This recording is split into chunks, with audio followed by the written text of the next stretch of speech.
Do that, then try to yell above you there. So good evening. Tonight's City Council meeting for February 26th. I'm calling that to order. We'll start with an invocation, and then Councilman Ambrose will lead us in the Pledge of Allegiance. So please rise.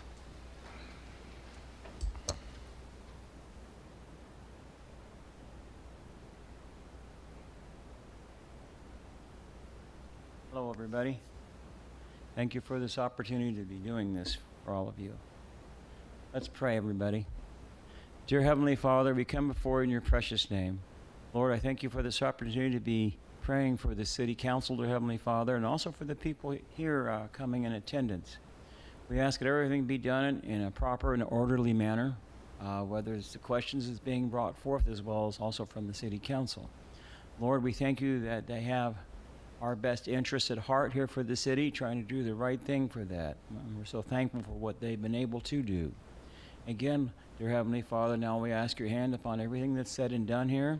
In your wonderful name, Jesus Christ, that we thank you for. Thank you so much again for this opportunity. In your wonderful name, Jesus, we pray. Amen.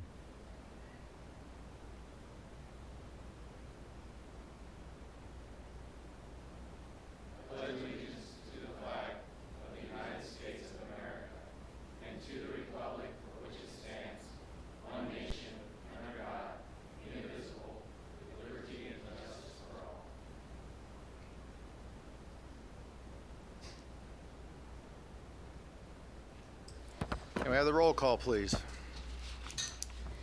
Ambrose, Here. Button, Here. Kale, Here. Raymond, Here. Nelson. Here. We have a quorum. Okay, report out from closed session. Frank? Yes, thank you, Mayor. The council convened in closed session, discussed one case of anticipated litigation. There's two cases listed, but only one case was discussed. The council was provided information and provided direction, and there's otherwise no reportable action. All right, thank you. Do we have any subsequent need items? Mayor, there are no subsequent need items. Okay, we have the consent. Oh, nope, back up. Approval of the agenda as posted. Motion to approve. Second. Motion by Button, second by Raymond. Kale, Yes. Ambrose, Yes.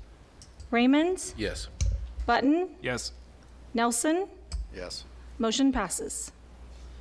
All right, so our first ceremonial matters today, we're going to have a presentation of Certificate of Appreciation to Peggy Heller Elementary School for their Pennies for Presidents, basically used to be known as the Penny Wars for the school district. And Councilman Button's going to make the presentation. And I don't know if the chief is going to say a few words about it as well.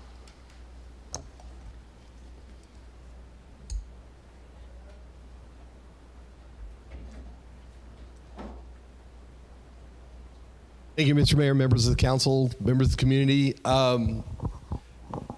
Every year, the police and fire departments here in Atwater do a toy drive and during the holiday season. It's been a really, really successful. It goes back many, many years, way before my time as chief.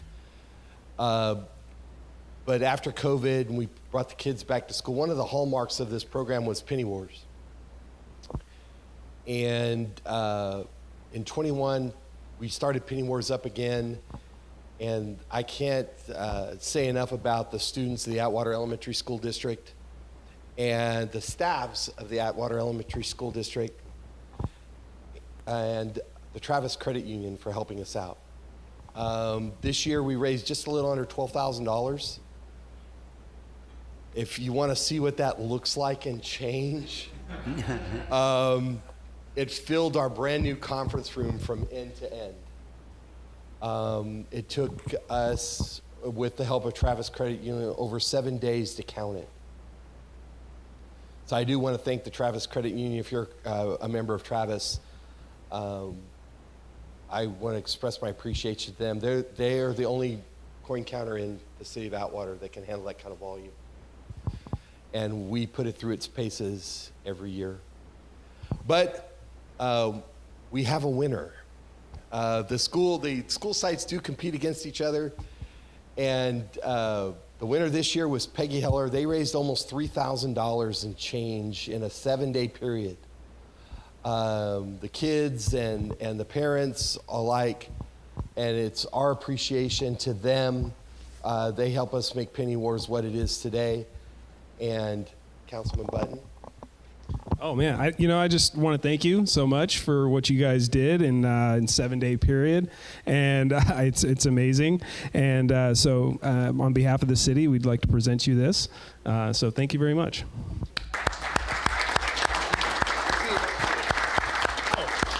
Thanks. And then we'll see you guys next year. So start saving up.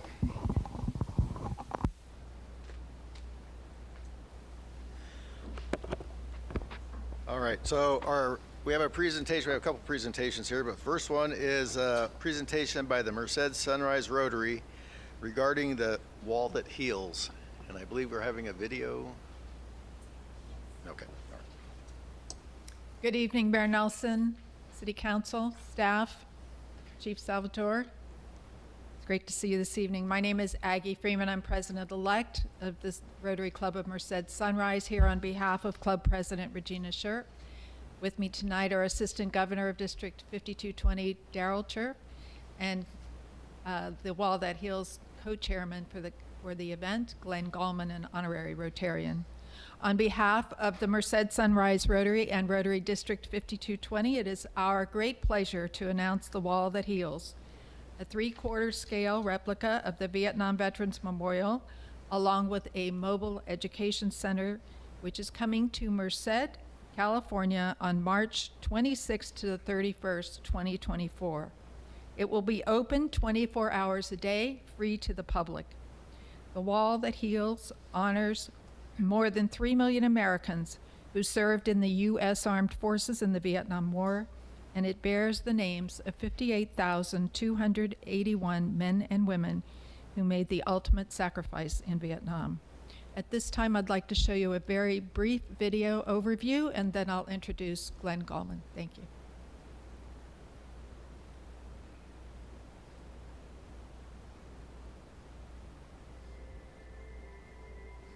The Vietnam Veterans Memorial Fund many years ago created a replica of the wall that travels to communities around the country that we call the Wall That Heals. This mobile replica really is about taking the names home to communities large and small to allow people to have that same kind of healing experience, to come and show their respect, to remember those 58,000 whose names are on the wall, as well as the 2.7 million Vietnam veterans who served who returned home. It's a chance to look back and pay their respects to those who answered the call of service to their country, especially those who made the ultimate sacrifice. To be able to take this around to communities that may not even know anything about the wall or the war, especially for the young kids to come out and see these things and get educated on it. People need to know what these 58,000 plus gave their lives for. Whether they want to hear about it or not, they need to know. The experience at the Wall That Heals is as you go from one end in toward the center, the wall actually rises up above you so that it's taller than you are, which is one of the key design aspects of the wall in Washington. As you go down one of the walkways, the wall actually rises above you. And I think that has a psychological impact where you actually understand that there is something important here. It is so large that it creates an emotion of power, and you understand you're supposed to stop, you're supposed to think about it. And in this case, you can read the names, you can see your reflection in the wall, and you have to remember why those names are inscribed. These are people who sacrificed their lives for our country. I get this feeling in my stomach, the pride that you see. When we went into San Dimas, the kids were all along the streets with their American flags. That always chokes me up because I know what it is to serve this country. And we as Americans sometimes don't understand the cost of war. Hate the war all you want, but don't hate the warrior. I met a couple guys here this morning, and one guy, I walked up to him and he started crying already. Man, that makes me feel good. Not that he's crying, but that he's here to have bonding with someone and being able to find his buddy on the wall. It means so much. Thank you. Mayor Nelson would like to invite you to do some opening remarks. We'll be in touch with you and your staff as the procession begins here in Atwater. And at this time, I'd like to introduce Glenn Gallman, co-chair of the Wall That Heals. Well, good evening, Mayor. Good evening, City Council. I think that video really sets the stage for the depth and breadth of this community event. And one thing that, as a veteran myself, I look back to the past and on the shoulders of all the veterans that served before me, that paved the way for my service and my family's service. I always look back to how can we remind our communities, inspire them about service, but also patriotism moving forward. So as far as the actual schedule goes, as you saw in the video, there's a lot of different elements involved with the event. It's not just the wall there. So the schedule that we have on the screen right now kind of reflects all those different moving parts and all the different elements that we're bringing to the community. And it starts off with a motorcycle escort from Atwater to Winton and then into Merced. That's final resting spot will be at Merced College, the same front lawn field where we hold the Field of Honor for the last 12 years. And thanks to a lot of our public service agencies and partners. Chief, thank you for joining us at that meeting. Justin, same thing with providing a lot of perspective and awareness. We are looking at starting our motorcycle escort or procession at Stage Stop here in Atwater. The owner of Stage Stop has graciously offered up their parking lot to host a lot of the motorcyclists that will be coming. The final route to Merced is still to be determined, but right now our goal is to spread the awareness of the wall as, that heals through all the communities that we can. So Atwater to Winton, and then eventually to Merced. That's just on the 26th. We set up the wall and assemble it on the 27th. We have a small contingent of volunteers that are going to be helping assemble the frame and then hand carrying each individual panel with all the names from their trailer onto the frame. And as we are reminded that all the names that are enshrined on those panels themselves are kind of a living memorial themselves. So they're handled with care. They are not put in the back of cars. They're not handled with machinery. They are hand carried from the trailer and hand placed onto the frame. Our goal is to have the wall fully assembled by the evening time frame on Wednesday the 27th. And I am informed that once the wall is established and set up on the 27th, the public will then have the opportunity to come and start visiting the wall 24/7 until the wall closes on the 31st. So that's just assembly. That's just welcoming the wall to our communities. And then we have some ceremonies set up in place. We have an opening ceremony set up for Thursday, the 28th. That's at 10 a.m. And then we are lucky enough on the 29th of March to have the wall in our community during National Vietnam War Veterans Day. And so we are planning a special ceremony that morning also at the wall to not just recognize a lot of the sacrifices, but we are in collaboration with the Daughters of the American Revolution, as well as the Department of Defense. They have a specific unit designed to recognize not just Vietnam War veterans, but also the surviving families. So we'll have a special ceremony for that. And then at the end of the day, we're planning a candlelight ceremony to once again also honor and remember in a more solemn way all the names that are enshrined on the wall. And that just closes out the 29th. Saturday, because we've already had a busy schedule, we do not plan on any specific ceremonies. That way we can allow the community, especially after the work week, we can allow the community to have uninterrupted time at the wall. That's Saturday. And then Sunday, Easter Sunday, the 31st, we are planning a closing ceremony in the afternoon at 1:30. And that's just a chance for us to kind of say thank you to all the volunteers, thank you to all of our sponsors and donors, and then close out the week-long event and allow the disassembly of the wall to occur. Because right after the wall leaves Merced, it is heading back, it's heading to its next spot, which will be in Southern California. So I say that to say, not just do we have a full pack schedule for the wall's visit to our community, but also to recognize that we at Merced Sunrise Rotary, we cannot do this alone without community effort, without community partners, and without collaboration. So wanted to make sure that the word gets out. We are announcing, once again, far and wide, the wall is coming to our community. We are the northernmost stop in California. So we are spreading the word everywhere from as far south as Bakersfield, all the way to the Northern California-Oregon border, and also including the San Francisco Bay Area. So once again, thank you very much for the time to announce the wall that heals coming to our community. Invite everyone in the public to come out and participate in seeing the wall, experiencing the wall for themselves, but also at the same time, give a chance also for if you want to support our event, they can also sign up and volunteer via the wallthathealsmerced.com website. So that's all I had for this afternoon or this evening. Any questions? Sorry. I have one. Glenn, thank you. Sunrise Rotary, thank you. This is awesome. Appreciate everything that you're doing. This is a great event. This is 3/4 of the size of the normal wall in Washington, D.C. Is that correct? That's correct. So it's a big project, and I appreciate that you're going to need lots of hands to get out there to do that. Will you guys be letting everyone know as soon as possible which route? Because I know there's a number of routes that are being considered.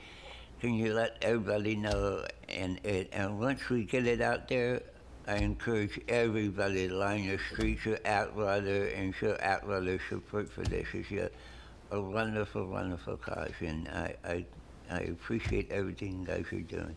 Thank you. Yeah. Oh, so to your point, absolutely. Right now, the wall that heals is self-contained in a commercial truck, and so the route that we proposed to the National Trucking Company is still being reviewed to make sure that, from weight restrictions, from size restrictions, the route that we proposed, the National Trucking Company can satisfy. But we will definitely get that word out. Sure. And one more question, because I haven't seen it, but are you able to trace the names on a piece of paper, just like they do at the memorial? Perfect. That is very nice. Actually, we have two different opportunities. So right there at the replica of the wall, you will be able to do name tracings and rubbings. But at the same time, if you request an actual rubbing from the National Monument, we'll have the opportunity to submit that request and application there, and they'll send it to you in the mail. Nice. Great. Any other questions from the council?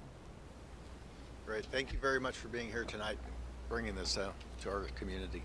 And just one last point, we have these little flyers. They're going to be at the front door, and then thanks to the clerk, we've been able to get a lot more of the digital word out as well. So thank you very much. Good. Great. Thank you. We now have our monthly report by County Supervisor Darren McDaniel.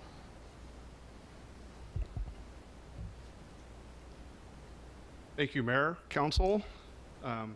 Thank you, Glenn. As you know, Glenn used to be our Veteran Service Officer for Merced County. Former. I tried to talk him into coming back, and he didn't, but just how much he has contributed to this county as not the officer has been much appreciated. Mr. Chirp and I go way back. We won't discuss this on the dais, but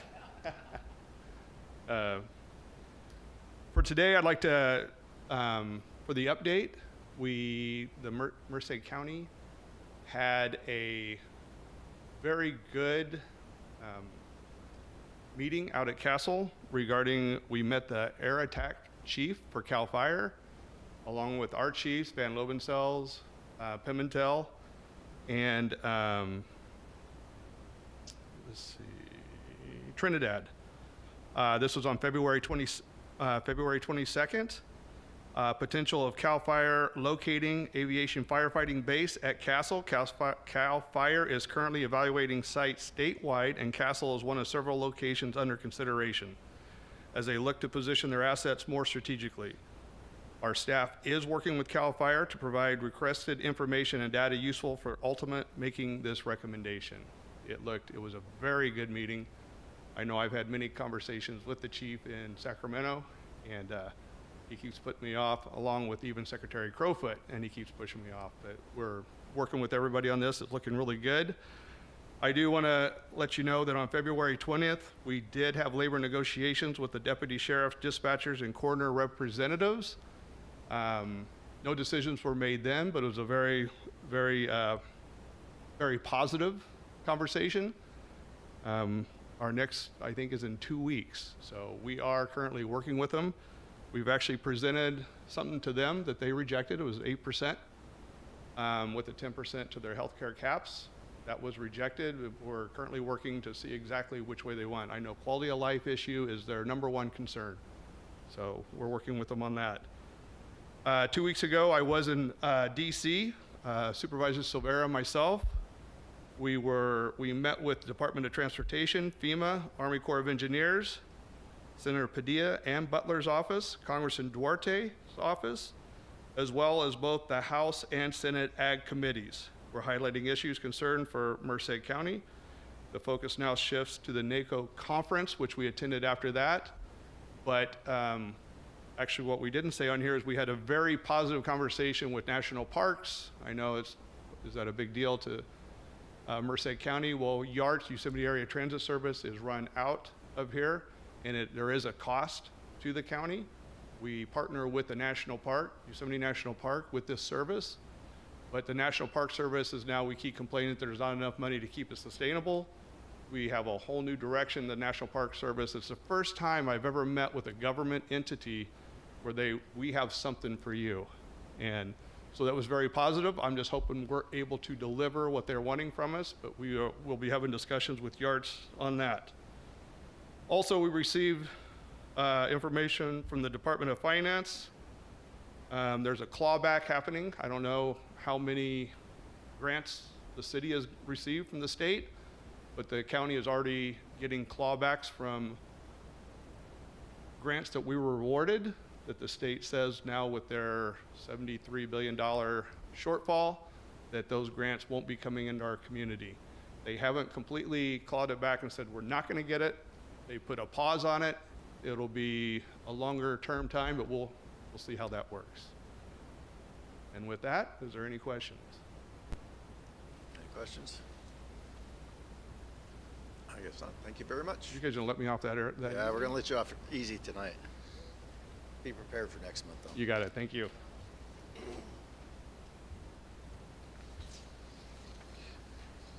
Alrighty, so now we're gonna move on to the consent calendar.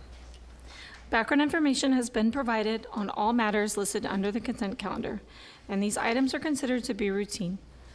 All items under the consent calendar are normally approved by one motion. If a council member requests separate discussion on any item, that item will be removed from the consent calendar for separate action. All right, is there any public comment regarding the consent calendar?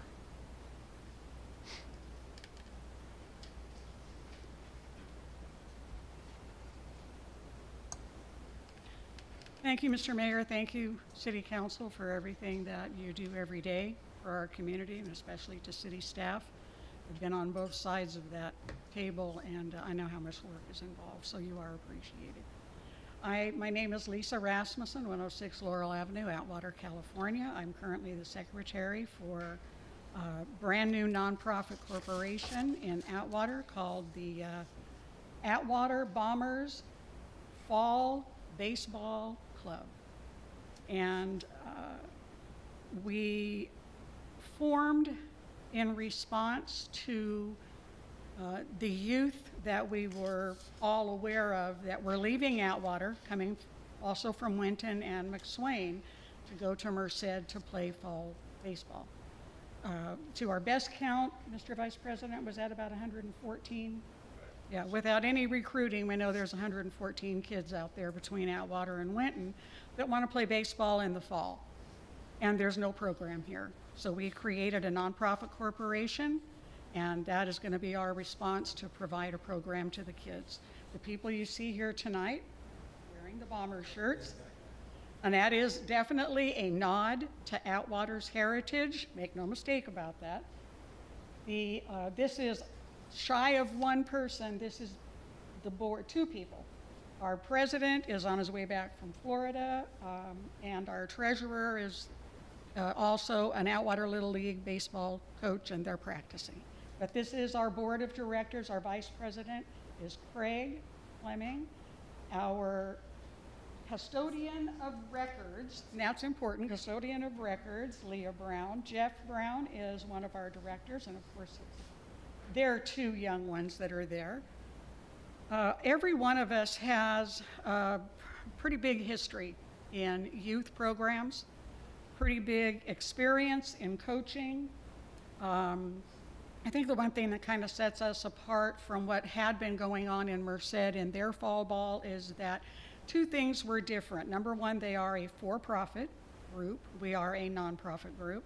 The other thing is, I believe up until just recently, they have not been required, or they have not been requiring their coaches and other volunteers to comply with the law regarding live scan checks and JDP background checks. And that is an automatic for us. We also already have our invoice to name the city as an additional insured and a $2 million liability policy. So the kids, all the youth that we're going to be recruiting and the coaches that we're going to be recruiting and anyone that's going to be around the kids, thanks to Leah here, our custodian of records is going to have everyone checked for the kids. And I'm happy to answer any questions you have. Well, if somebody wants to pull that for other discussion, we can do it that way. No questions. Thank you. Okay, any other public comment? I don't know how many of you ever read the warrants, but warrants are there for all to see. I would hope that one day you could do like Livingston does and agendize the warrants as a separate item so that maybe you'll get more participation out of the council members to go and pay attention to the dollar amounts that are going out. In this particular warrants list, at the last meeting, you had 5 people that came up talking about the problems with the streets that they had, potholes and the like. One gentleman even blowing a tire and busting a tie rod on his car to the tune of $1,500, all as a result of lousy roads. The comment was made that we don't have any money in the gas tax, to which I made comment that Measure V and SB1 are to backfill that funding to make sure that you have the funding to go ahead and do the repairs that need to be done to our streets. So on your numbers, these aren't mine, these are your numbers. Measure V currently $4,626,971.02. Measure V alternative, which is 20% cutout. This is for your sidewalks and non-transportation alternate transportation is what it's known as. $752,549.07 for a combined total of $5,379,520.09. So to say there is no money for repairs is ludicrous. In addition, SB1, you have in the bank here right now in Atwater $2,254,677.49. All totaled, it comes to $7,634,197.58, pushing $8 million, folks. And we're sitting here talking about the potholes in this city and that we can't get them done. Unbelievable.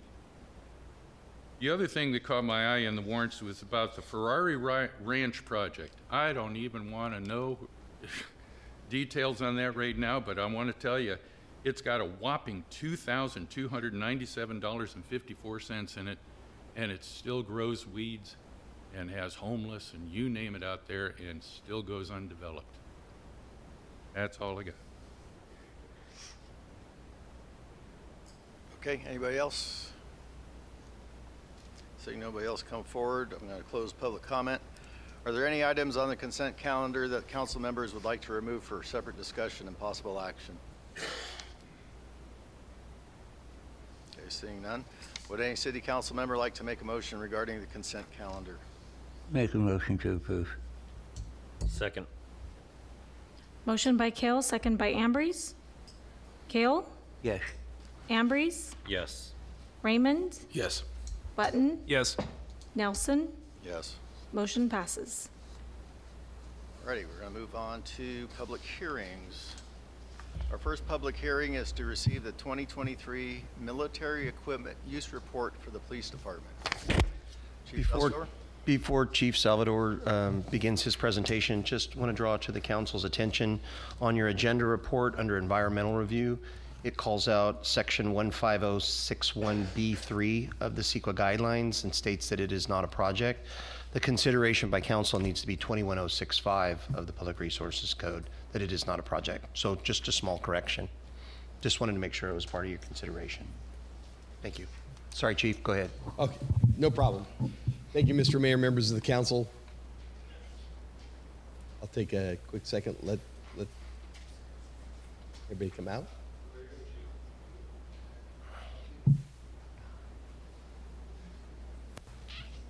Good evening, Mr. Mayor, members of the council, members of the community. Mike Salvador, your police chief.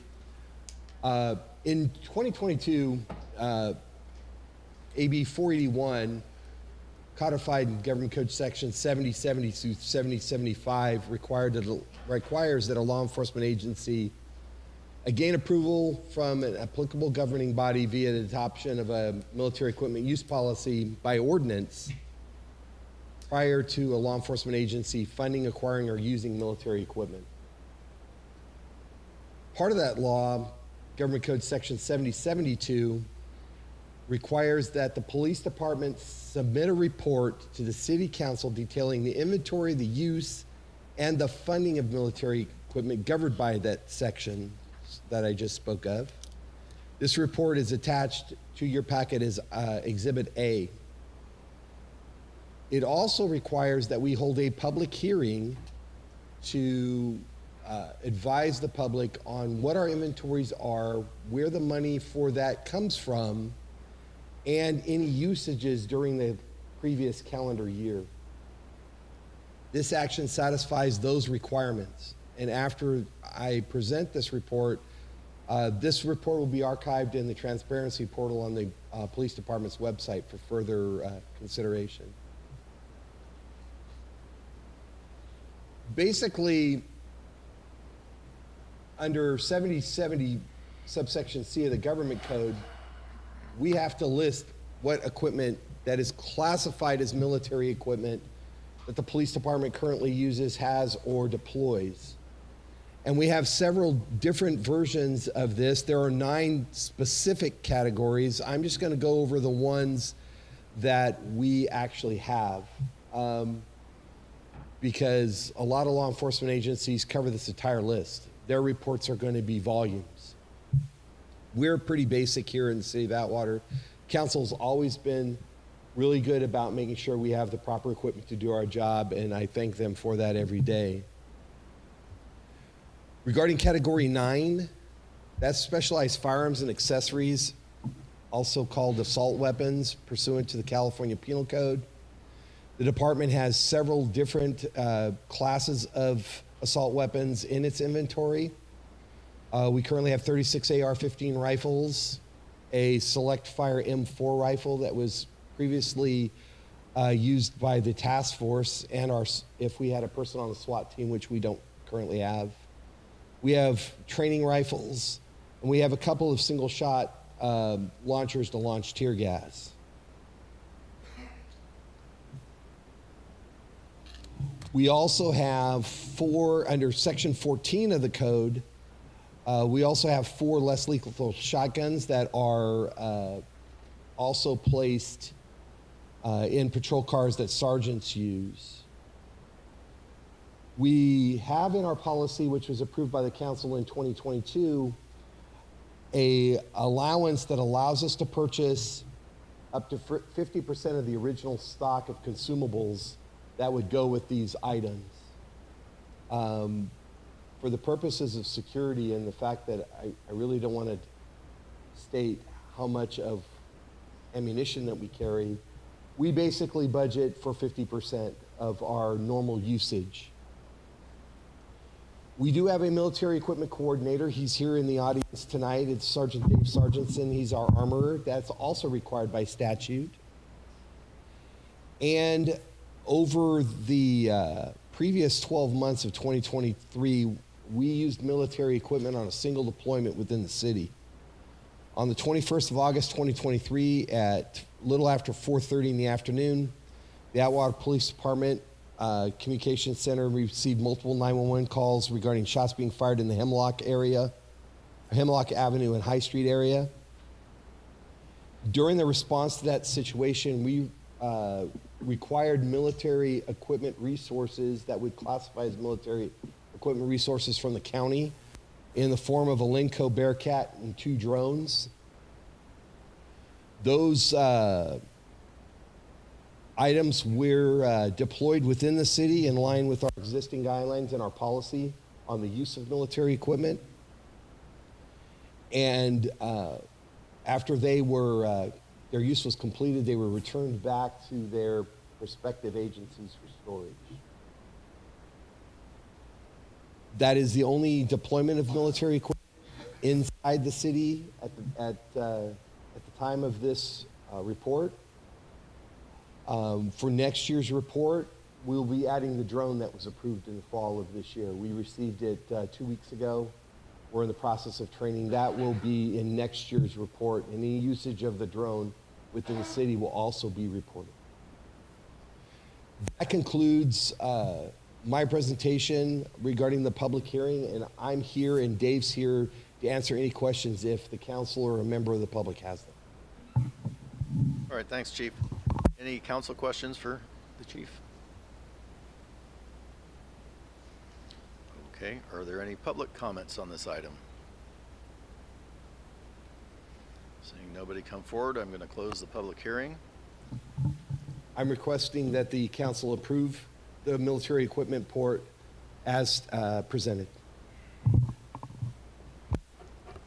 Who would like to make the motion? So moved. Second. Motion by Raymond, second by Button. Kale? Yes. Ambrose? Yes. Raymond? Yes. Button? Yes. Nelson? Yes. Motion passes. Now we're on to reports and presentations from staff. Item to approve resolution number 3445-24, which adopts the mid-year budget revenue and expenditure adjustments for fiscal year 2023 and 2024. And Finance Director Nicholas has a presentation for us. I'm going to do a quick tech check real quick. This is on? Good?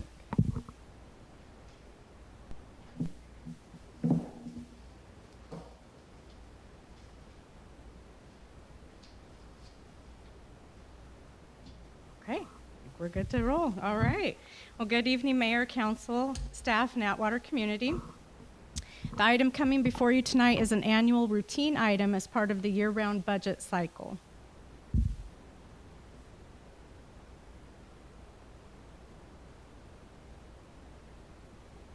I'll get it probably by the last slide. It's gonna Point it towards me, Anna. Still not going? no. No? There you go. Whoever said try the other button, thank you. Okay. Okay. All right, here's our lineup for tonight. We're going to go over some introductory information. We're going to review our general fund numbers. We have a summary of the adjustments for other major and non-major funds. And then we'll spend a little time on one slide of some looking ahead information as we head towards 24-25 budget season. Just some introductory information since this is part of the budget cycle. It's a good time to go over some brief budget information to help any new observers understand a little bit more of the budget process. Budgets serve two primary functions for local governments. They're a financial spending plan for the fiscal year for operations and capital. It's also a communication tool to convey where resources come from and how they will be spent in accordance with the strategic plan and policies that are unique to an organization.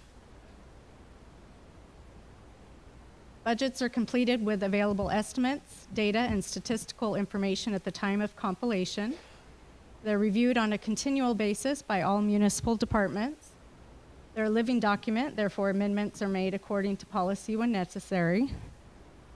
And I think they're fun. It's a collaborative process including all departments under the supervision and guidance of the city manager. The mid-year review is a function of the budget cycle to adjust any revenue and expense accounts based on known activity and data at the time of review. The 23-24 mid-year review does not include any workforce changes in the form of position reclassifications or new position requests. And as a reminder, the fiscal year 23-24 budget was approved and adopted by Atwater City Council on June 12th, 23. And just a couple quotes. The budgets contain the element of forecasting. And, you know, economists will tell you that forecasting is difficult, and so will Yogi Berra and one of the longtime great Canadian-American economist, John K. Galbraith. So it's tough to make predictions, especially about the future, and there are two kinds of forecasters, those who don't know and those who don't know they don't know. So with that, we do have the mid-year budget review as part of the budget cycle so that we can make adjustments based on revised data that we've been made aware of. A couple key indicators that are looked at year-round by both elected officials and also really anybody that works in the government sector. The economic indicators of unemployment is one of the things that we keep an eye on. This is one of the latest statistics that came out reported by the EDD, and this is in the agenda packet as well if anybody wanted to go to the source. I included a link to the source. You can go look at the full report. So as of December 23, Merced County had 10.2% unemployment rate, comparing to California of 5.1 and US had 3.5. Another economic indicator that's looked at year-round, and you always see it in the headlines, especially over the last couple of years, is the CPI, your inflation rate. And this is the CPI-U, so it's for all items. The latest statistic that came out at the time that I compiled this data was January 2024, and the CPI had increased 3.1% over the last 12 months. So it's cooling. I put on here a little chart that this is actually over the last 20 years. You can just kind of see how it's gone. But that high point was 9.1% as of June 2022, and you can see how it's come down. And that's through the Fed's monetary policy of increased interest rates. And eventually the Fed's target rate is 2%. And so they're getting closer. Some economists have predicted that maybe by 2025 they'll be closer to their 2% rate of inflation.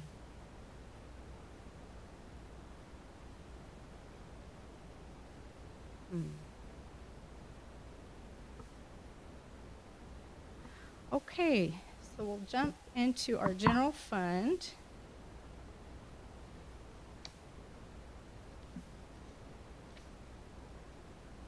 So our proposed mid-year general fund amendments, we propose a revenue increase of $184,000 and expenditures of $267,418, which has a net impact on the general fund of a decrease of $83,418.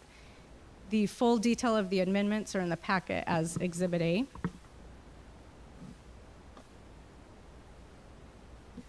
But in summary, what makes up those numbers, the revenue, we had an increase in original estimates for some of the property tax accounts.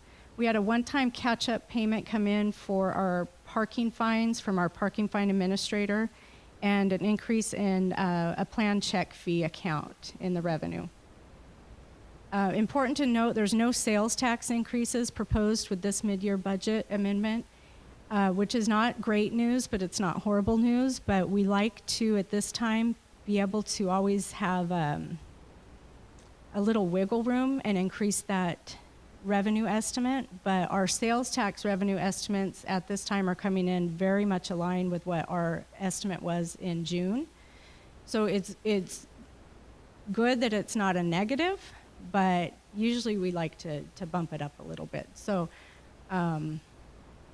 it's just showing that sales tax is cooling down a little bit. During COVID years, there was kind of spending frenzies, and that's starting to level off a little bit.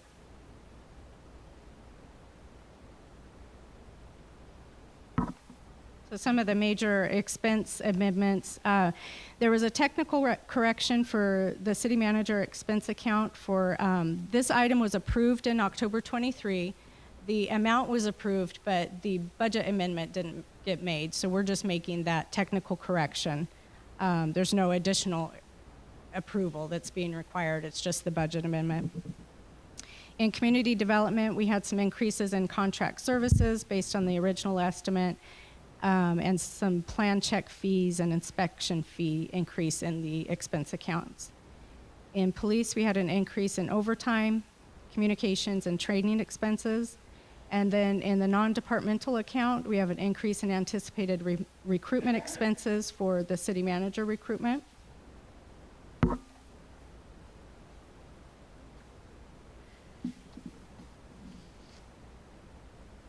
Okay, and this takes us back to at the time that the budget was approved in 23-24. This is where we estimated the general fund balance to land at the end of the fiscal year. Just as a refresher, we had estimated revenues of 19.4, expenditures of 22.3, which is a net revenue over expense of negative 2.9. And we estimated our general fund balance to land at 9.5 million. After the proposed mid-year adjustments,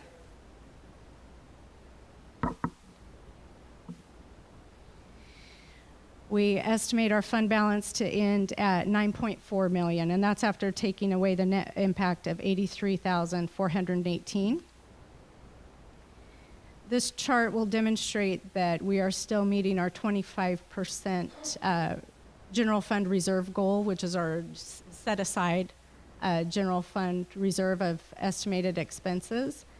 And once we take that away, it leaves an estimated general fund balance of 3.79 million.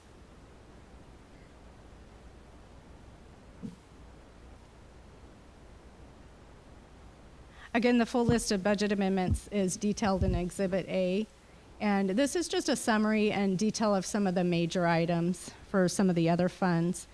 Most of the funds are impacted by the fiscal year 23 retrospective liability adjustment. We also reallocated a project cost from ARPA into the IT fund, which is funded through some other funds. The Public Safety Transaction and Use Tax Fund, we're proposing to amend the revenue estimate. The original revenue estimate going in was fairly low. It was a very conservative amount, but the sales tax data that's coming through from our sales tax consultant is showing that it's coming in stronger. But as a reminder on that, the original budget was approved with estimated revenues of 4.01 million and estimated expenditures of 4.7. So that is actually very good news that we're going to get a higher amount in on those taxes.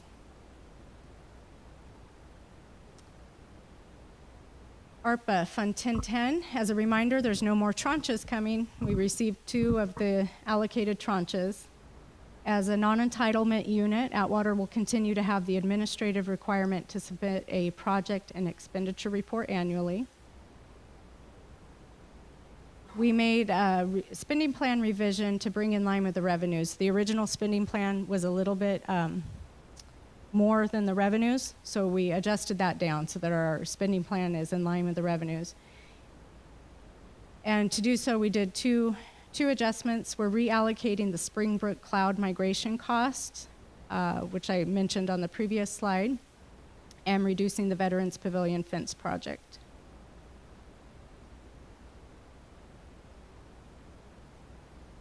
Gas tax and SB1 RMRA, which is your road maintenance rehabilitation account. The total reduction in these estimates is coming in about $50,000 less than what the original estimates are, and that's per the January, I think it came out January 12th, 2024 estimate from the state.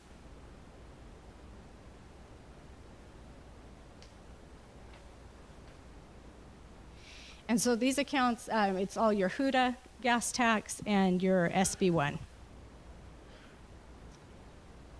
Water Enterprise Fund, the major impact on that is a net decrease of $96,216, and that's due to utility expenses needing to be increased for the remainder of the fiscal year.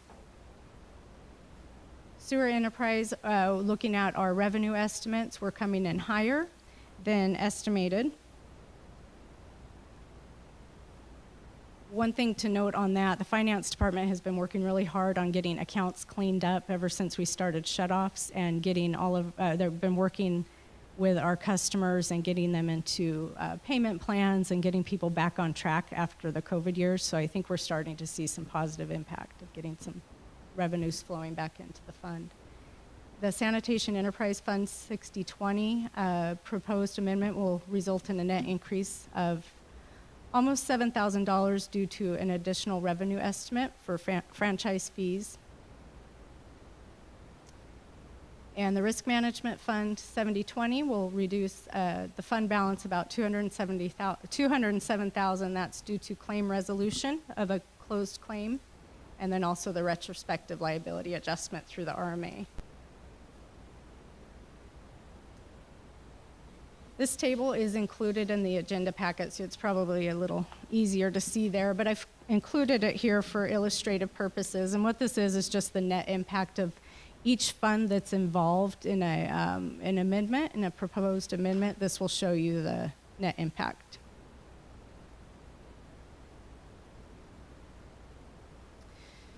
Okay, so that was mid-year, very routine with no unusual requests, no large capital items or new staff coming forward for you to have to decide on tonight.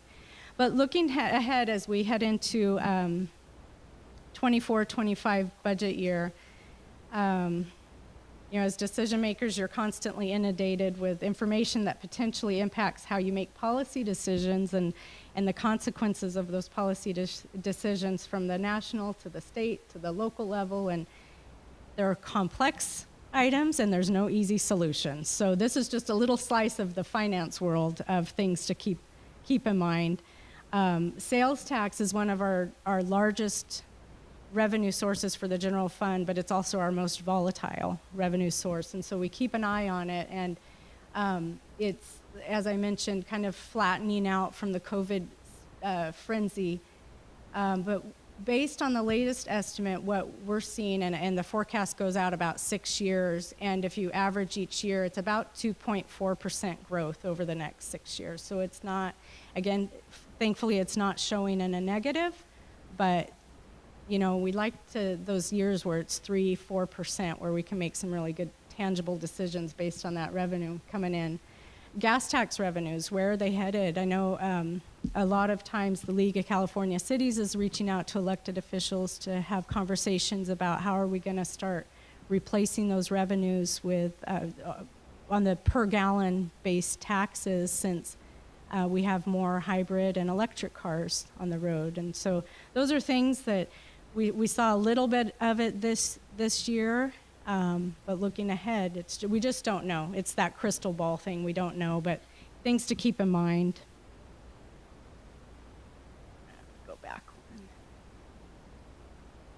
and the state budget impact on local government. We've heard about already a potential clawback.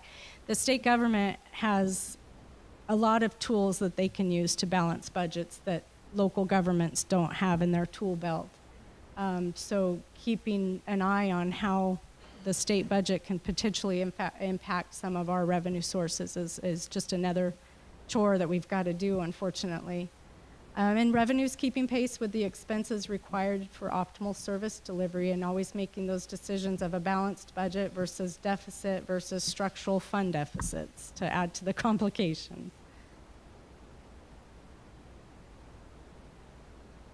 And so with that, staff recommendation is to approve resolution number 3445-24, which includes budget amendment number 9, amending the mid-year adjustments to the fiscal year 23-24 budget. And happy to answer any questions. Thank you, Anna. Does the council have any questions?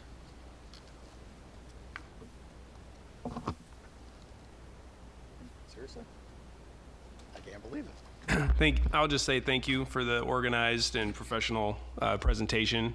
And, you know, I think I speak for a lot of people. You know, they say the inflation's going down with these graphs and, you know, models, but, you know, the grocery store just doesn't seem to prove that. But I wanted to thank you. Thank you. Okay. Yes, I echo Tyler's comments there. I appreciate we have municipal experience. That's readily evident. Thank you very much for that. I like the fact that you're forward thinking and you're showing us what's coming over the horizon for us, not being reactive. And I can balance my checkbook, but I wouldn't say that I'm a mathematician or budget person, you know. So I like the fact that you got a lot of data in here, but you explained it, where it's going, where it's coming from, and whatnot. And I'm glad to see we don't have a $3 million deficit in any of your slides. What's that? So I'm glad to see you didn't have a $3 million deficit in any of your slide deck. Okay. You don't. That was a rhetorical question for you. Okay. You don't have to answer that. Okay. Is there any public comment on this item? Sorry, Jim. I just had to say it. There's a $2.9 million shortfall. I asked probably, I don't know, 4 or 5 months ago, about a $3 million, and that's probably the 2.9. How did we get that shortfall? That doesn't make sense, and I've never gotten an explanation. Oh, I think staff, I don't want to rate that, but I think you did get an explanation. Whether you agreed with it or not, you did get an explanation from staff. Okay. So let's no, I play didn't. fair, right? Yeah. And the other thing, you're talking about these electric cars and not collecting on that. There's a simple cure for that. All of them got to plug into a charging station, right? So if you plug them into a charging station, or I take and pull in my 6.7 liter diesel into a gas station, there's a fee that's attached to it. To what I'm doing, there should be a fee attached to what a plug-in is doing as well. So if it takes county or somebody to go and propose something that makes up for that, which should be part of the gas tax, I'm all for it. These guys are using the roads and everything just the same, and they wear it out just the same. And maybe in some cases even worse, especially when it comes to the semi-tractor trailer rigs and all that. They need to pay, as the Democrats love to say, their fair share. So, whatever that may be, I'll leave that up to you elected geniuses. You guys got all the answers to that. But electric cars need to pay and be equal to those of us that choose not to drive electric vehicles. Thank you.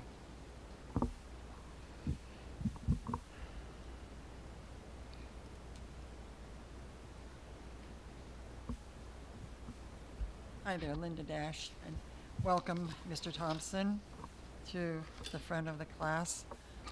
Since you are discussing budget, I know you have a budget study session coming up hopefully soon. This will be open to the public.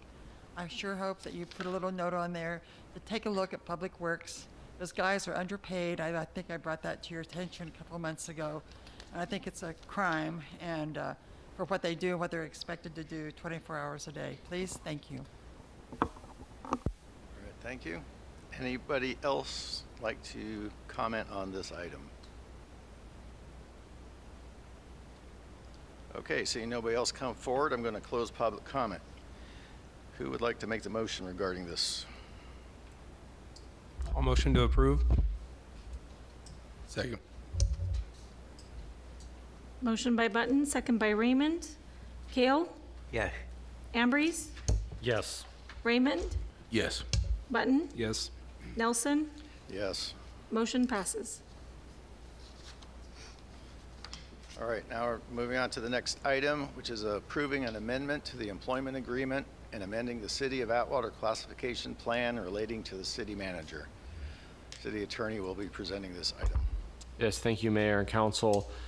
After the last meeting, the council reported out in closed session that it was appointing Greg Thompson as the interim city manager effective February 13th, after the resignation of the previous city manager, Lloyd Waterman. As you know, Mr. Thompson, at the time of his appointment, and still serves as the current community development director. This will allow for continuity of services in light of the sudden departure of the previous city manager, and current projects that are critical to the city will continue to stay on course. The agreement is a basic amendment, but it does provide for some important changes. One is it makes clear that he will remain in place until a permanent city manager is retained, whoever that may be. And if he's and at that appointment, if it's someone other than him appointed as permanent city manager, he would slot back into his previous role as the deputy CM and community development director. Mr. Thompson has also agreed to take a salary that is slightly less than the prior CM was earning at the step she was at. Annualized, that's $199,000 or $16,620.48 per month. And again, it's about $10,000 less than the prior city manager.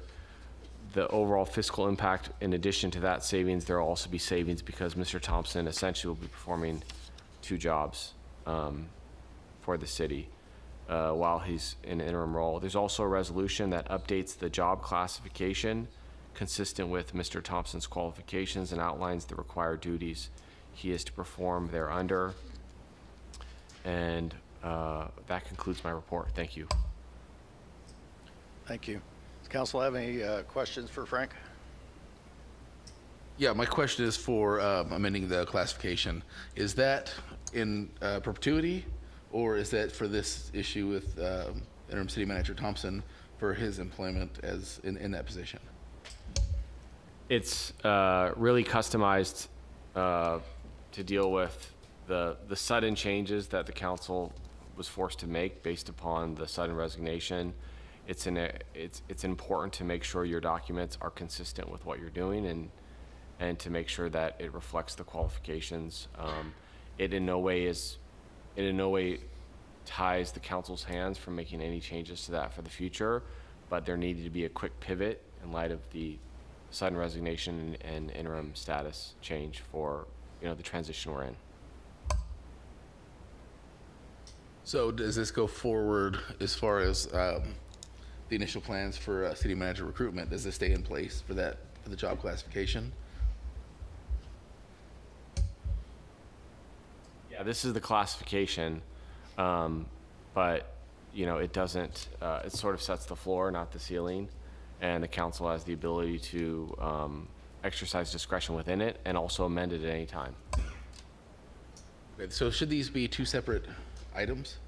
I mean, because one is going to be a contract and one is going to be a classification. They are two separate items in the sense if you have a contract and the resolution. It's recommended that you approve them at the same time, though, because the position and the person do go together.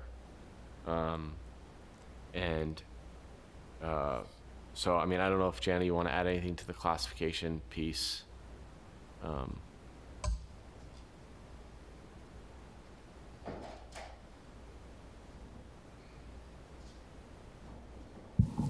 Thank you.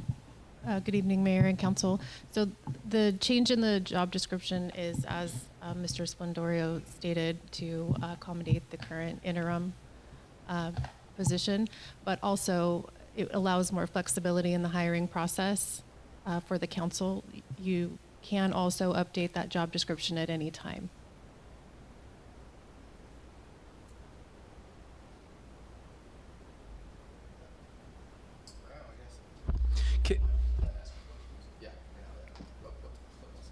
Anybody else? I have a question, Mayor. So in the future recruiting process, can there be where we do require that those people that are, that the floor is at that level, even though we are making this differentiation? If that makes sense. Yes, you can. The council is ultimately the hiring authority, so you can require a degree even though the job description allows for it to not be in place. So it will depend on your selection. A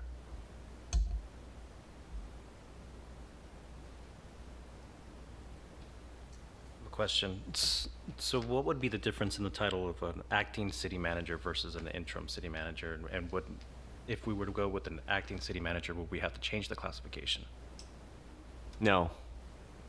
Acting is simply a colloquialism used to describe a city manager that's acting as a city manager while the city manager is on leave or on vacation or out of the area.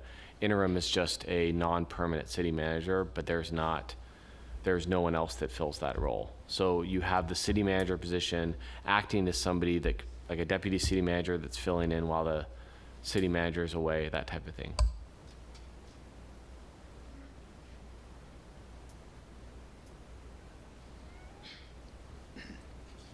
Okay, I just want to bring this to the public's attention. So the council, as has been done in the past, can waive requirements for individuals in certain positions. That's been done in the past.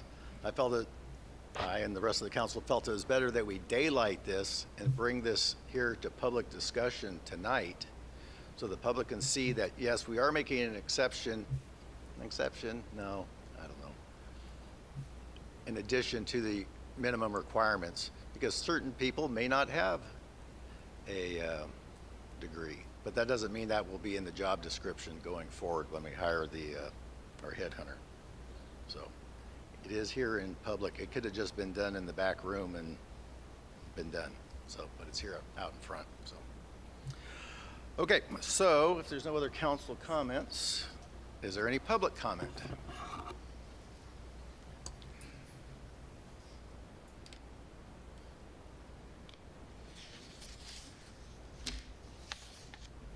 Hello, Mayor, council member.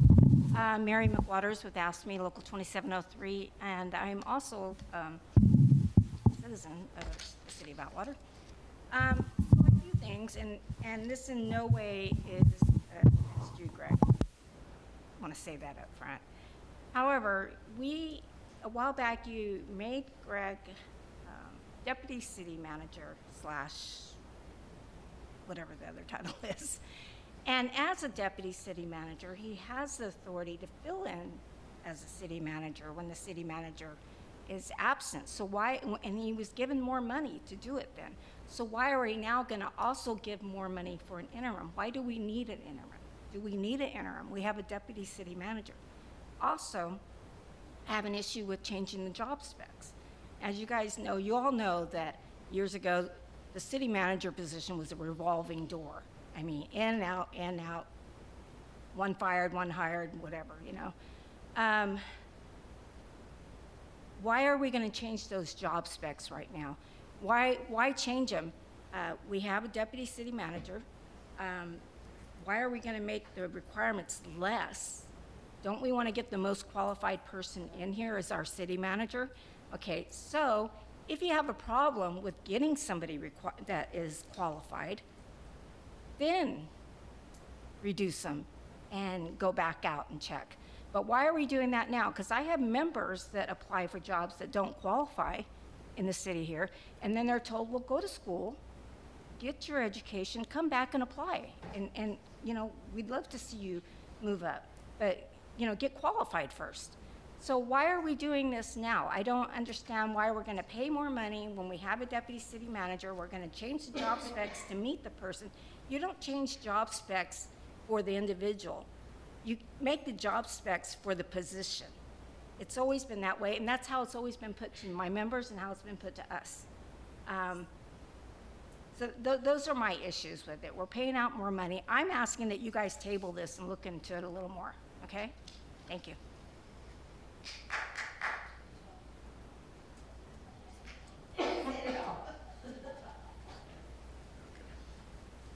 All right, anybody else?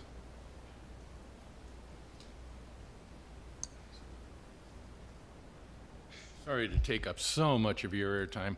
Oh, you got 3 minutes, go for it. You know, I can recall back to when Frank Petro was police chief, was elevated to the interim city manager and ultimately the permanent city manager. His education level didn't rise to the level of the public administration career, and he did just fine. I'll reserve comment on the one that just resigned. I've said enough about that. But what I'm curious on now is that we have a municipal code, and the municipal code carries those requirements.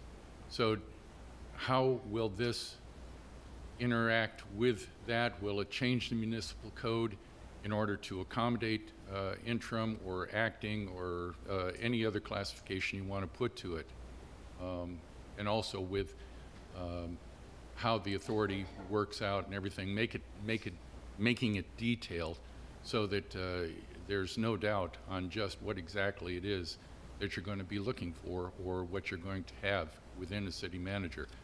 I think that without a doubt, public administration degree and the 2 years minimum of experience in the field is paramount to making sure that you have the right person for the job. All right, thank you. Anybody else? Okay, I'm going to close the public comment then. Oh. You know, you can't be slow, Gabe. I'll explain the slowness later, Mr. Mayor, regarding my vehicle collision yesterday. But nonetheless, I think when it was mentioned, really customized, that pretty much summarizes. Mr. Thompson has done a great job in his positions, and I agree that you have done a great job, and this has nothing to do with you as an individual. So please don't take it that way. But our last city manager received a lot of scrutiny for just having the minimal degree, and now we're reducing that. I just don't understand what is occurring and why that's taking place. Interim city manager, are we filling a position or are we not filling a position? We're going to be filling a position at the end of the year. Are we starting recruitment or are we not? Seems like it is definitely really customized. Thank you. Anybody else? Raise your hand if you want to speak. Okay, nobody else coming forward? I'm going to close the public comment. Okay, so I wrote down the questions. Frank or Janet are going to answer them because they have the expertise on that. So one of the questions that came up was, why do we need an interim city manager? If we're looking for the most qualified person, why do we need an interim and why do we have to change the qualifications? Well, I'll say, and then Janet, feel free to supplement. You can't have a deputy city manager working out of class. His position is not qualified to serve as the actual city manager. It would be entirely inappropriate from an employment perspective. The other piece is he can act and pinch hit as an acting city manager, as he has done well on occasion. That's part of the job description. But to be the city manager, he would be working out of class. Is there anything I missed there, Jana? Okay. So that's just a non-starter. And then the other piece, and I would also say it'd be tough to ask somebody to essentially do 2 roles or 3, and to, as a city, to not acknowledge that, at least to some modest degree, that I think this is done. The other thing you got to recall, the context here is the city had all of maybe 4 days notice about the prior resignation to pivot and do something. As has been said many times already by Jana, this does not guarantee or require that the city has to hire somebody without a degree on a permanent basis. This is a pivot for an interim basis to do the best to keep the ship afloat and to continue the right course. Mr. Thompson has experience with the city on many different projects.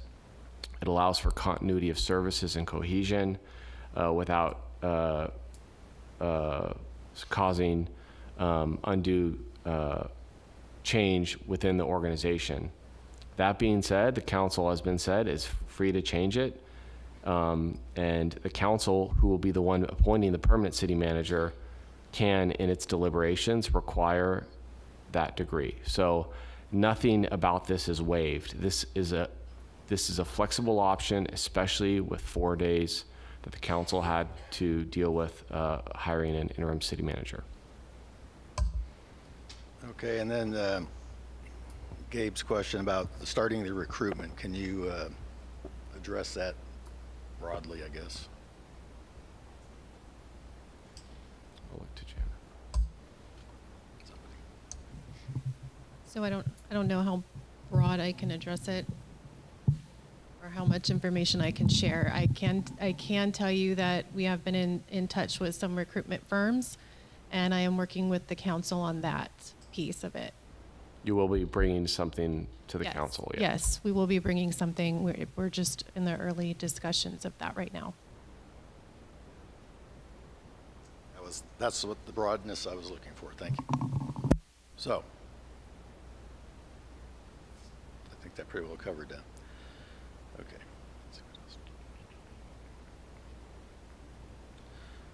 Okay, no other questions from the council? Comments? No? Okay, so who would like to make a motion regarding this item?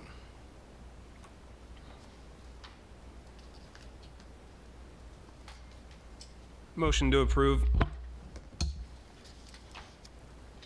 And just to clarify, Mayor, if I may, that was for both items because we have 2 motions. Okay. Right. Thank you. Right. The employment agreement amendment and the classification plan.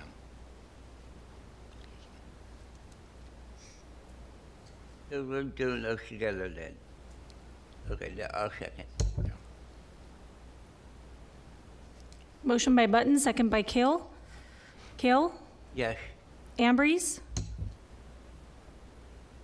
Yes. Raymond? I don't like the 2 of them together because it changes everything, I think, for the worst, but I also want to support the employment agreement. So I guess I'll go yes. Button? Yes. Nelson? Yes. Motion passes. Okay, thank you everybody for your comments. We're going to move on to the interims. Are you the interim? You haven't signed your contract yet, so I guess you're still the interim city manager. Oh, you're this. Okay. Anyway, go ahead. Good evening, Mr. Mayor, members of the council. Thank you for your support and for allowing me to report on these matters. Tonight I have a few items just really quickly I want to bring to the council's attention to echo and to dovetail off of what Supervisor McDaniel had mentioned on the state's clawing back. I was in attendance at the Technical Review Board for MCAG this past month, and one of the things that we need to be aware of is that the state is already extending its tentacles on what it's going to be drawing back. One of them was a collection, the early funding grants that were available for planning for cities to be in compliance with their housing element from HCD, that they are the administrator of those funds. And it was already mentioned by our connections with HCD through MCAG that the second round of funding, REAP 2.0, is currently in a holding pattern. This was extremely important because of the sensitive nature of our housing element, this housing element, it brings us into compliance with the statute from the state. And many jurisdictions and many communities are relying on that money to complete their rezoning efforts, because we will not meet the statute on the timing of that, which is extremely sensitive to a lot of small communities within the state. The City of Atwater has made preparations for those rezoning efforts that were aside from the REAP grant. So I don't believe that currently we're in jeopardy of not meeting those goals, but it is something to keep in mind, both from meeting the expectations under HCD and meeting the timelines on the multi-jurisdictional housing element, which we've agreed to participate in. The second item I wanted to bring to your attention is a encampment resolution funding opportunity that the County of Merced and the City of Atwater are collaborating on. This collaboration would involve an agreement between the city and the county for purposes of the administration of the grant application, county being the lead on that. We're seeking up to about $4 million for this particular opportunity. It's a 4-year grant program. And just for the council's awareness and the residents, one of the areas that we're specifically targeting as far as encampments and the source and use of these funds is there along Sycamore Avenue. We've seen an increase in the population in that particular area, and I think this represents a good opportunity for us to do something about it. And keep in mind, this grant opportunity is in alignment with the state's objectives to find home, to house the unhoused population.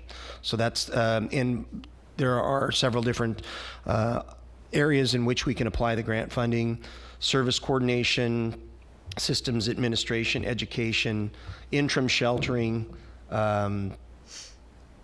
improvements to existing emergency shelters, and potentially even grant administration for some of the activities under it. Darren, are you familiar with what your program is on this? No? Okay. Okay, we're working hand in hand with the County of Merced on this, and appreciate council's support on this. The last item on this, I was asked earlier this evening if the chief could have another minute, and he's assured me that it will be an actual minute.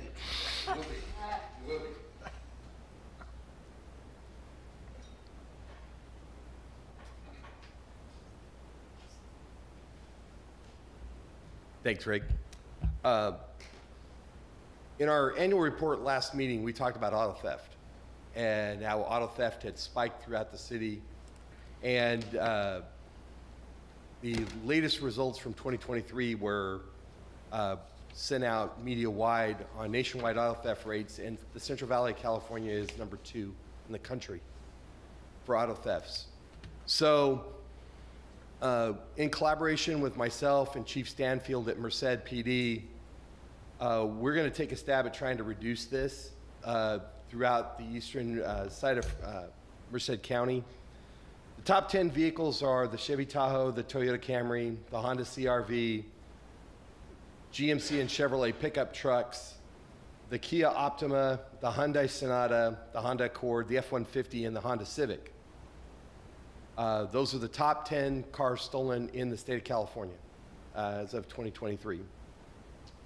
So in cooperation with Hyundai of America, Chief Stanfield and I have reached out for a program where Hyundai of America is providing law enforcement agencies nationwide with as many of these as we can get out the club at no charge to the jurisdictions. So what you're going to see from us on our social media site, if you own one of these top 10 vehicles, come by the police department. I got 250 of these getting ready to go out, and until supplies last. If you're a city employee and you own one of these top 10 cars, come see me in the office. You guys get first crack. Yeah, you got first crack. So we're gonna blast this out social media wise and try to get as many of these out and about as we possibly can. So if there's any other questions regarding this program, just please come see me after the meeting. Thanks. Thanks, Chief. That concludes all the items I have on my report. Thank you. Oh, that's good, Chief, that you brought that up, because when Stansfield said he was doing it in Merced, I started getting people asking about what's going to happen in Atwater, so thank you for taking I care had of that. 31 boxes in the hallway. Oh, that's what those were. Yes, yeah, come see. Okay, we're going to move on here. Make sure I'm on the right page. Okay, comments from the public. At this time, any person may comment on any item which is not on the agenda. You may state your name and address for the record, however, is not required. Action will not be taken on an item that is not on the agenda. If it requires action, will be referred to staff and or placed on a future agenda. Please limit comments to a maximum of 3 minutes. Okay, under the Brown Act, members of the public must address the city council as the legislative body of the city, not to other members of the public or staff. I'm now opening public comment. Do we have any speaker cards? Mayor, we do not. Are there any members of the public who would like to speak? Please come to the podium now.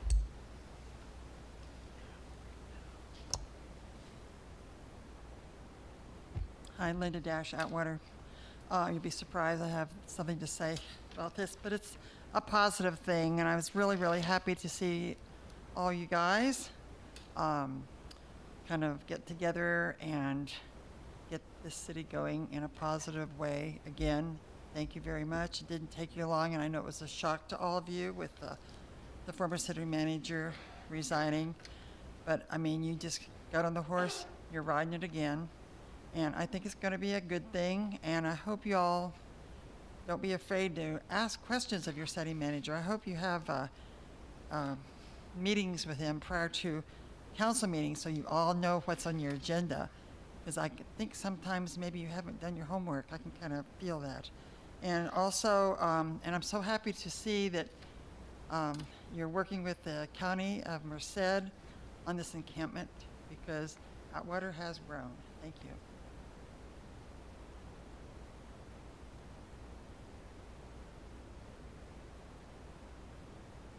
Good evening, Mayor Nelson and Council. Crisan Santos here again representing the office of Congressman John Duarte.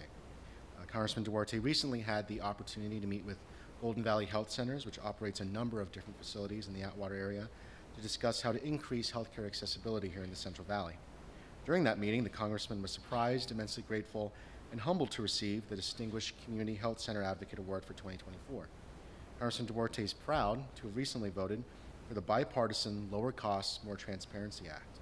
The 13th District is home to 6 federally funded health center organizations that operate 66 different delivery sites, serving almost 459,000 patients. 1 in every 12 Americans and 1 in every 5 rural residents gets their primary care at a community health center. The Lower Cost, More Transparency Act authorizes more than $48 million in multi-year federal funding for these vital primary care centers to keep Valley patients out of crowded emergency rooms. The Act also requires all hospitals, clinical laboratories, imaging service providers, and ambulatory surgical centers that participate in Medicare to annually publish their prices and fees, including the discounted cash price and negotiated charges. By requiring nearly every corner of our health system to publicly disclose their prices, the Lower Cost, More Transparency Act empowers Valley patients and creates incentives to lower prices across the board. The Act also addresses the skyrocketing cost of prescription drugs. For years, pharmacy benefit managers have charged payers like Medicaid more than they pay the pharmacy for a medication and kept the spread, where difference is profit. The Lower Cost, More Transparency Act finally bans abusive spread pricing by PBMs that participate in Medicaid.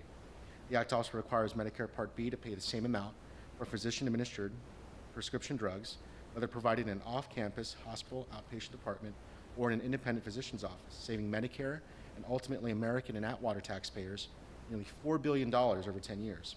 From co-sponsoring the Rural Hospital Technical Assistance Program Act to joining the Congressional Bipartisan Rural Health Caucus, Congressman Duarte will continue to be a fierce advocate for the priorities of Atwater patients and their families. Thank you for your time. All right, thank you for that information. Good evening, Mayor, council members, city staff. This is the 3rd time I've addressed this, first time at this level.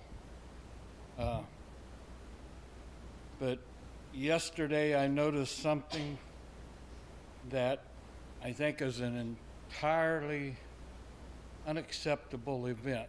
I was sitting southbound Winton Way at Atwater Boulevard. And fire department was responding, one of the squads was responding to a call westbound on Atwater Boulevard. Because of the island there, they had to go into the eastbound lanes for 2 blocks from 4th all the way to Winton Way to get around that. What I think is unacceptable is that the equipment is there at that signal to be, have the preemption turned on so that the fire trucks can hit their not the right word, scrambler, but initiate that signal to turn green and the traffic in front of them to be out of the way so that they can get clearly through that intersection. I don't want, as a taxpayer, I don't want my $1 million fire truck going 2 blocks in oncoming traffic. The problem with the commercial vehicles using that lane, if you're setting southbound and a commercial vehicle is heading westbound on Atwater Boulevard there, you would never see that fire truck until you were out, way out in the intersection. Thank you. Thank you for bringing that to our attention. We had Opticons years ago when I was at the firehouse. I don't know what happened to them, though. Last item. You guys are thrilled, I'm sure. Back in December, I attended the Measure B Oversight Committee meeting, and as has happened with Measure H Oversight Committee meeting, the report was 2 months short. It ended at October, so consequently now, March is coming up, so I gotta go to the March meeting to see what happened in October and November and December, and then we will be again 2 months short. This is a ridiculous term to use on this committee as oversight, because you're not given oversight to anything. It can be done where you can bring current all the way up to the time of the meeting if need be, but to be 2 months short at the December meeting is ridiculous. That's absurd. Additionally, you have people that are sitting there on this committee, and as I have brought up numerous times, they have no oversight authority. None. They can't make, really. But they don't have any kind of authority to make suggestions, you know, this type of thing, similar to that of the, what you call it? My mind's a blank, but nonetheless, okay. The Planning Commission is where I was going with that. The Planning Commission makes recommendations to the council. They have certain authorities, that type of thing. It would be my recommendation to this council to modify the Measure B ordinance to include the committee to be able to make some types of recommendations that similar to that of the Planning Commission. What would be wrong with that? I just don't get it. Why? Otherwise, you got 5 potted plants up there. That's all you got.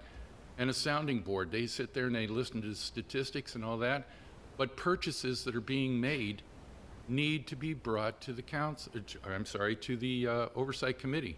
And they're not. They're being shortchanged on information, and that's it. The only change that you've made to this ordinance is to have quarterly meetings, which is fine, but they need to have some kind of authority, and with Mr. Santos, and I'm sure Mr. Santos would agree with that. Thanks for bringing that to our attention.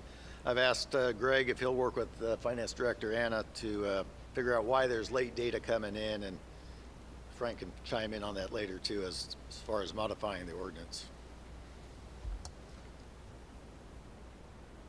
Anybody else like to speak? Come on up. Hello. My name is Gloria Avalos. I've been living here for 30 years in Atwater, and I have a concern about Olive.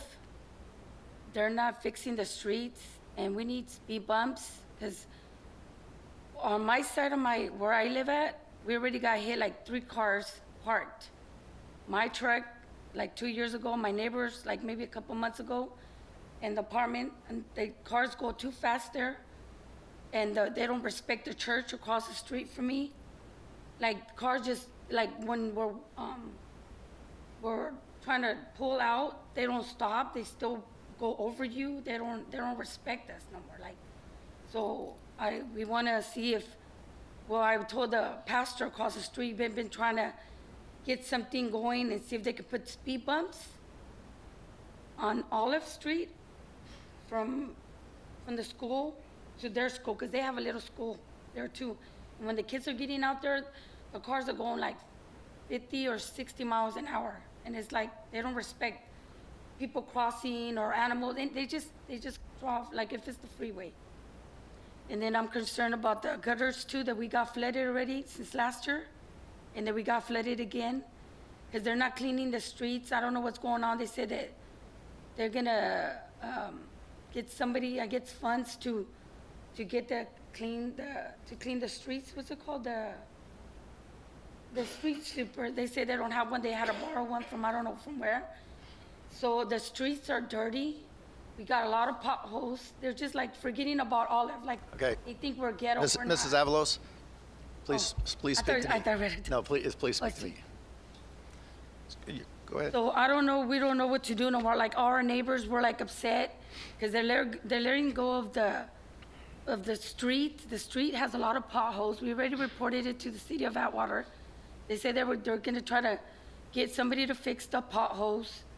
And then they're not sweeping our street. And they're not putting and people are going fast on that street. They're not respecting us. So what's going on? Everybody pays their taxes and we pay our bill every month.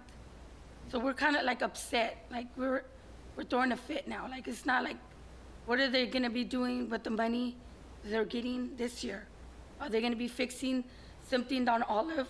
Because I see fixing by the park, by other streets, but not by Olive. So I wanna know that we're concerned about that.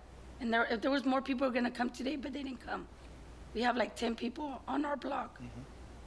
They're Okay. concerned about the same problems that we have. If I can make a suggestion to you, if you can give your contact info to the city clerk, and we'll have the Public Works Director reach out to you. We've done that. The last meeting we had, some people came, and Public Works went out there and looked at it. He can tell you look and see what the issues are, and he can tell you what we can do. Like the gutters, they said that the water doesn't go there. Yeah, But I think we it's get it. because they're not sweeping the streets. They're not taking Right, care of. but he can go out there and look at that, and he has all the knowledge on that. Yeah, I've been talking to the people in City of Atwater, but they're just like, I know, but you're gonna be talking to the boss of the street department.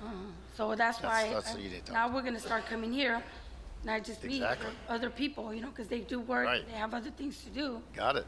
'Cause it's So that- please give Okay, Janelle your information, and Justin will give you a call tomorrow. all right. Could you also, the proximity of where you were talking about, you said from school to school? It's from Allen Coburn to Witten Way. Okay, It's like we're like in the like when they get off the freeway, sometimes there's a lot of traffic. And since last year, it started getting really bad, the streets, because of the floods that we got last year. right. And then, they were fixing the freeway and they started, all the people were getting down to that street. All of it's the Yeah. street that they get off on the freeway when they're fixing the freeway. We just need, COVID. we just need the general location so that we It's can the go out and take a look at it. 1982, 90 and up. It's like the little curb in front of the school. Yep. Tabernacle. And it's not me, it's my pastor too. My pastor, we talked about it for years, and they Okay. don't do nothing about it. Dora, Hopefully. go ahead and come on over here too. Yeah, go Okay, over there. thank you. and, give her the information. They will call you tomorrow. All right. Gabe? Good evening, Mr. Mayor, members of the council, community members. I'm hoping for some community help today, and Chief Salvador, you're probably going to want to listen to this because not too happy. As you know, I'm a big advocate for public safety in the city of Atwater. I sat as the president for the City of Atwater Public Safety Transaction Use Tax, and that successfully passed. So it's sad to say that I have to stand here today and describe my disappointment. Yesterday morning, I was on my way to work at 4 o'clock in the morning. As was mentioned during your last month report, vehicle collisions at intersections have significantly increased, which I can now certainly attest to. I can also attest to Honda Civics being a problem, specifically a white Honda Civic with significant damage to it that hit and ran yesterday morning. So the disappointment that I have is under California Vehicle Code 20001 describes a hit and run with an injury as a felony. I was proceeding down First Street at 4 o'clock in the morning at approximately 35 miles per hour, and a vehicle traveling at a high rate of speed blew the intersection on Elm and collided with me. I immediately called 911 because the vehicle never stopped. I was asked if I wanted to complete an online report. I attempted to locate the vehicle, and I provided a description of the vehicle. Eventually, an officer did respond, which I appreciated. However, when I called to report that I was going to be proceeding to the hospital to seek medical attention, I was told that I was not injured at the scene, therefore, it was a non-injury collision. So, as you can see, I'm very disappointed, and I hope that my efforts of collecting evidence at the scene and obtaining video footage that I have, that I will gladly provide to the Atwater City Police Department of the vehicle and the collision that occurred. I greatly appreciate some additional follow-up. Thank you. All right. Sorry for your accident there. Anybody else? Okay, seeing nobody coming forward, I'm closing public comment now. Go on to city council reports. Where did I start last time? Tyler, we're going to start with you.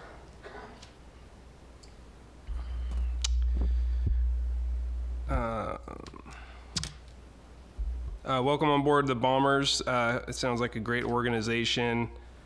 I think it's, it's very American. It's a very American thing to do, to see a problem, and instead of looking around for somebody to solve it, they just decided they're going to solve it on their own. You typically want to air these things out, in first-hand, face-to-face conversations, but I am going to express some frustration with in town. I'm just going to express this. At Five Corners, I think there needs to be some more patrol on Five Corners and how people are flying through there. This measure we got passed, obviously, things don't happen overnight when you pass a measure, a safety measure. But I would really like to see an increase in traffic police presence. I think we need to see that. I think we need to see, there's too many people running red lights at Five Corners, at least. That's just, and they're running them other places too. And I understand that our folks can't be anywhere at once, but I would like to see a little more presence out there. So, and I appreciate everything that our chief's doing and everything he's continuing to do, but that is just something that I would like to see. The lady that talked about, speed bumps and through that street there, I think, it sounds like we're going to help her out, but at an immediate help, we can at least get some kind of deterrent out there with how fast they're rolling through there, because I have been through that street and they are flying through there. So that's what I have. Thank you. Brian? I have nothing tonight, Mayor. Danny? Nothing tonight. John? Well, I want to congratulate Peggy Heller School, $3,000 while that's great, and change, no less. I want to thank the financial department for the budget that they, midterm budget report. You did a great job, and that's about all I have. Thank you. Okay, thank you. I want to let the public know that on Wednesday in these chambers, we're going to have General Plan Workshop number 2. It's very important to have the public show up for this event so that we can get your input into how you'd like to see the city grow in the next 20 years. We will have a Spanish language interpreter there as well. And then the following week, we will have Workshop 3 on Tuesday the 5th, 6 o'clock, at the Mitchell Senior Gymnasium on 5th Street. So that takes care of that for that. And that's it. And thank you all for being here, and we'll see you on, hopefully on Wednesday. Thank you.